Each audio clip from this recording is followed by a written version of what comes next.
I want to say that all is not as it seems, but the greatest misconception is people thinking that I'm maybe like stuck up, or like I feel superior, or I'm like this queen that, you know, her shit doesn't stink. That I'm the opposite, you know. And my silence was my war against her. That was my way of fighting, by keeping quiet and acting like, you know what, you're not going to bring me to your level. And that's what I did. So how that's been interpreted as like maybe being overly cautious is wrong. Do you understand? Was I being calculative in the way that I dealt with her? Of course. And my own calculation was, you know what, hit her where it hurts by giving her silence. Marry Laura, shag Toyin, kill Caroline.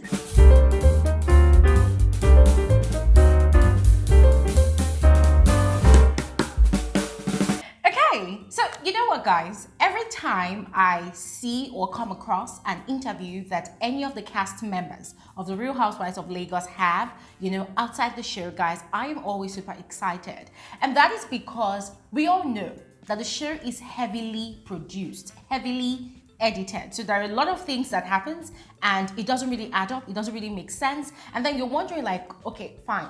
These people, they are not abnormal. These ladies, they are not immature, they are not childish, you know, they have sense, they should be reasonable. So why are they doing these things? Why are they doing those things? And also because of the numerous misconceptions, you know, that people have about these ladies. I mean, I also have my own reservations about each and every one of the cast members. Yes, so I always look forward to interviews like this, yes, so that I will be proved wrong, and so that a lot of people will also gain clarity as to why these women behave the way they behave on the show, why they say the things they say, why they act or present themselves the way they present themselves. And Chioma's interview, guys, it was so refreshing.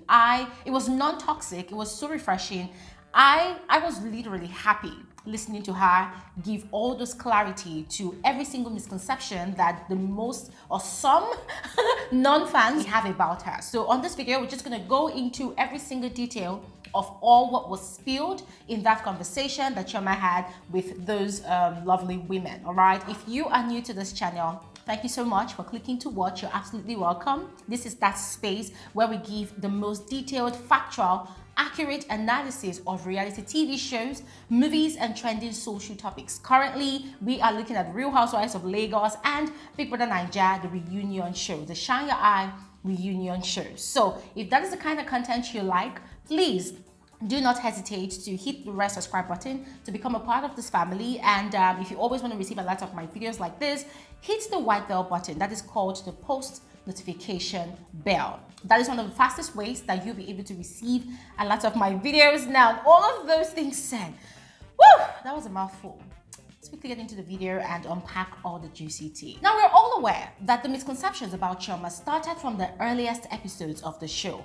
People did not see Chioma's character, Chioma's personality coming at all. It's a probability that when people heard that, oh, the Real Housewives of Lagos show is coming to our screens, people probably expected the likes of Toyin only, the likes of Laura only, the likes of Iyabo only. People were probably expecting very, very hyperactive women, women that are very, very loud, women that are very, very reactive, you know, all that kind of thing. People did not actually see Chioma's character coming at all. The kind of character that is cool, calm, and collected, classy, dresses to kill, loves making an entrance, has a British accent, you know, things like that. People said all manner of things about Chioma, that she's fake, oh, she's acting for the cameras, she's very, very, what's that word they use now, that she basically thinks of what she wants to say during her confessionals just to, you know, come across as perfect, blah, blah, blah. A lot of things were said about Chioma, and two major misconceptions about Chioma was that, oh,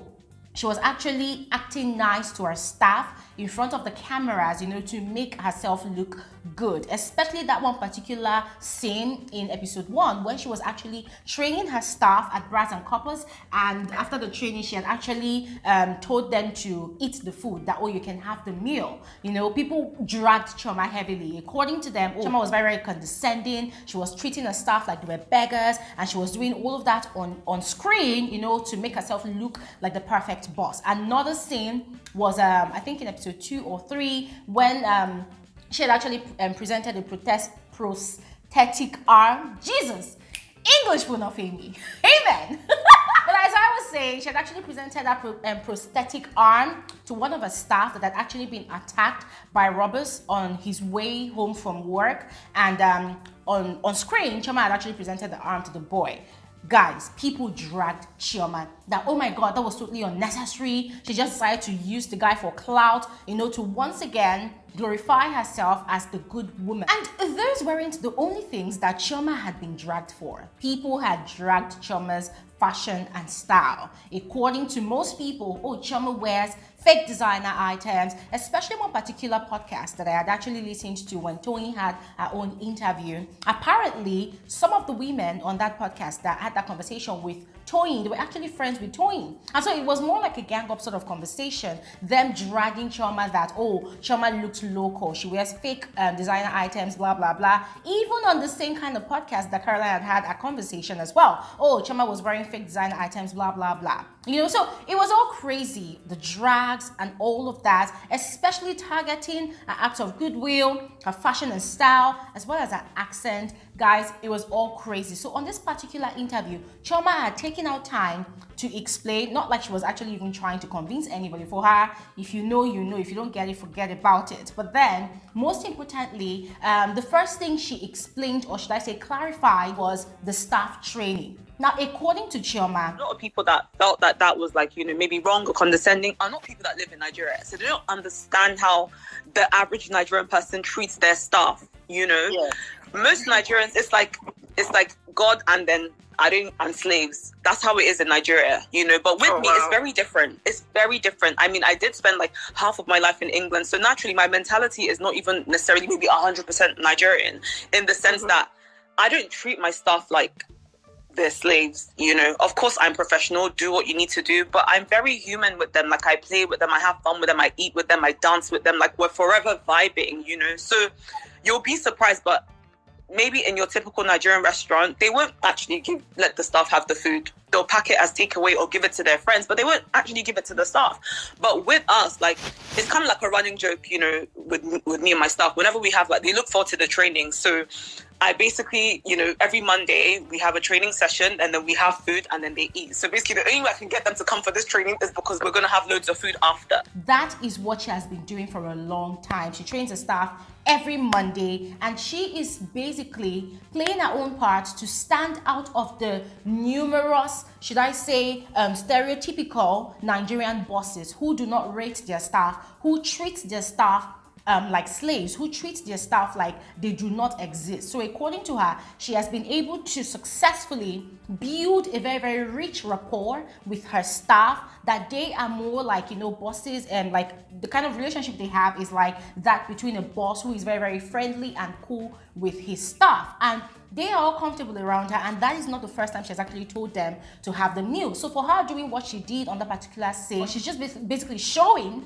that you can be a boss and still be nice to your staff. Now, according to her, same thing went for that staff that she had presented the prosthetic arm to. According to her, that incident had happened to that young man way before the NSAS protest. And so they did not want to just let go of him like that because it was his right arm that was affected. He was working as a bartender at Brass and Coppers. That's one of Chioma's businesses. And they did not want to just let him go like that. So I said, you know what? Come to work every day just so that you don't sort of like stay home and get miserable, and we'll pay you a full salary for doing nothing. So he's literally been under our payroll the entire time. Now, when the arm thing, when his arm arrived, as hard as it will be to believe, it wasn't even part of what we were supposed to be filming that day. It had not, like, it's not even something that I even necessarily thought about when it came to filming.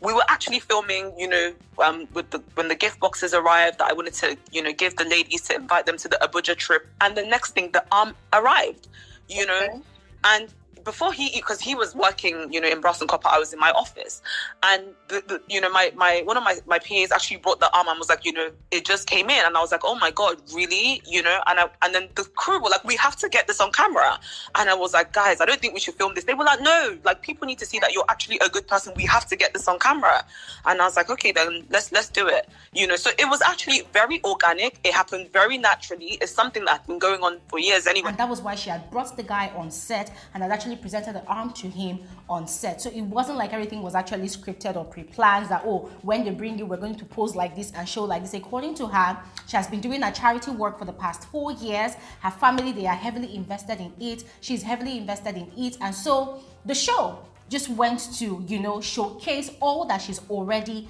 been doing. So if people are feeling like, oh, she's faking it or scripting it or whatever, then she can't really help it. Now, we all know that another thing that Chioma has been constantly dragged for and still is being dragged for is a comportment, the way she carries herself, the way she does not want to stain her white. According to her, that is her own way of dealing with drama. From the get-go, Laura had been crawling under her skin. Laura had been saying all manner of derogatory things. And the shocking thing, according to her, is Laura does not necessarily say those things to her face. Laura says those things about her during her confessionals. And according to Chioma still, the confessionals are actually filmed in the comfort of their homes. So you don't even know what's said about you. And just as I have informed you all before, these housewives, they do not get to see any episode of the show pre-launch. Yes, they see it just as us, the viewers, are also seeing it. So she said that the first time she had actually seen Laura's confessionals,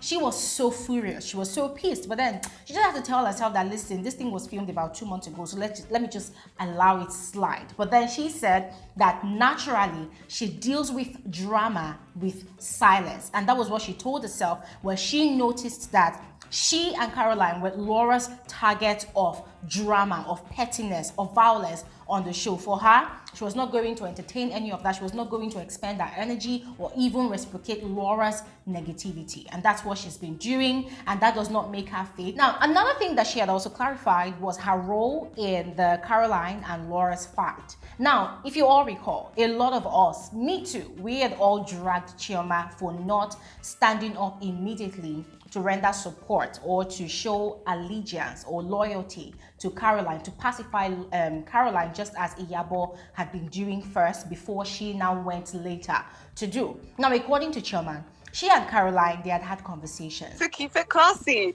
we had discussed prior to the intervention, because initially we weren't going to go for this intervention because we kind of knew what was coming. It was too close to when the messages had been exchanged. And of course, the things that her and Laura had said to each other were just, these are things that as grown women, you just don't want to be saying out. You know, it was very messy, it was very nasty, and it cut deep.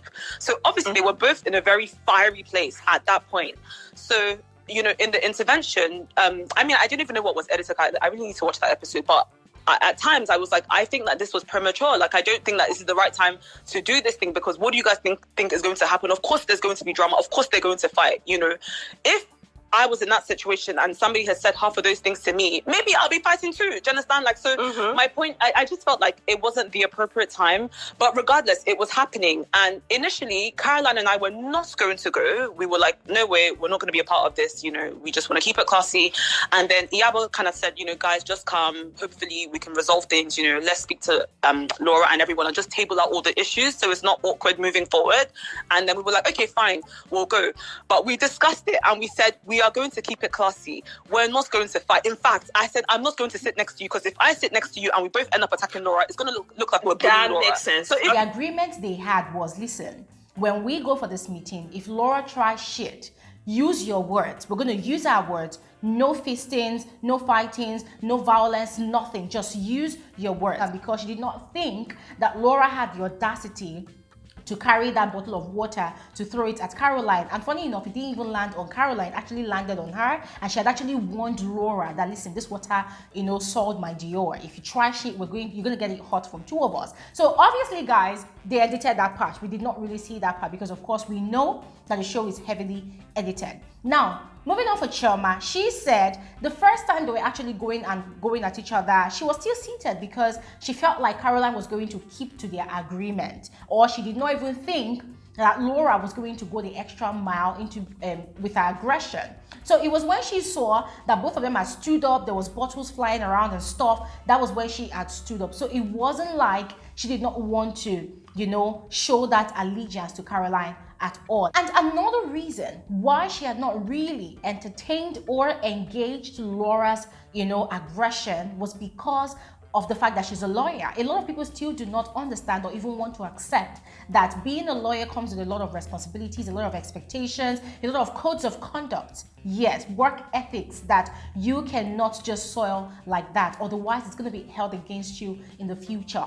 So she had to protect herself. She had to protect her career's path. But then, according to her, she had ensured that she played her role as Caroline's friend on that day, although she was not hasty to doing so because she did not think it was going to escalate to that level. And then Chioma was asked if she and Caroline were friends, right? So according to her, for someone that takes time to acknowledge people as a friend, because for her, friendship means a whole lot.